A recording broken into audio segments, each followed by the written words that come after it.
For more on the campaign climax in New Hampshire, we're joined now by our US correspondent, Stefan Grober.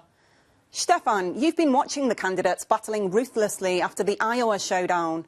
What's changed in their strategy between Iowa and New Hampshire? Well, New Hampshire, of course, has a different electorate than Iowa, and the strategies of the candidates have reflected that.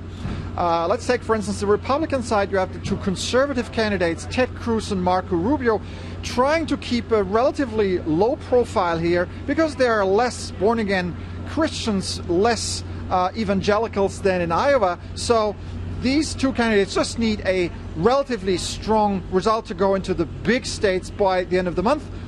Take Donald Trump, who was humbled by his second finish in Iowa. Now he tries to win big here to stay on top of the race and stay an important part of the conversation. And then, of course, you have the governors and former governors who all scored very badly in Iowa.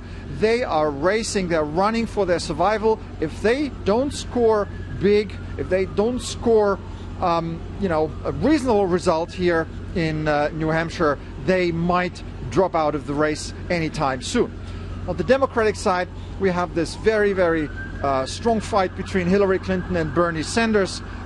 Bernie Sanders needs a victory here, and he's probably going to have one to stay in the conversation. Hillary Clinton doesn't need to win here, but she needs to show that she can finish strong against all odds here in New Hampshire. In any presidential election, New Hampshire is always a hugely symbolic vote. But the 2016 primary already looks more captivating than the others in recent memory.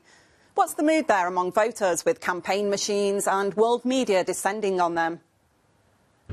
Well, there is considerable excitement here in New Hampshire. After all, this is the only time every 4 years that the state is in the national and international headlines, and people relish this. And so whoever scores badly here in New Hampshire is very likely to drop out of the race later.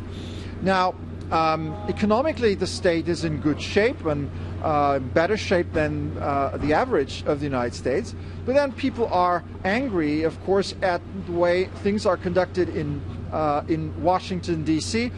The Democrats are angry because they believe that Obama hasn't been to the left enough, so they feel that they can do better. And the Republicans are angry because they're saying that despite huge majorities in Congress, the Republicans let Obama establish his domestic agenda, and this is something that they absolutely hate, and they want to see a new Republican president undo all the Obama accomplishments. Stefan Grober in New Hampshire, thank you very much.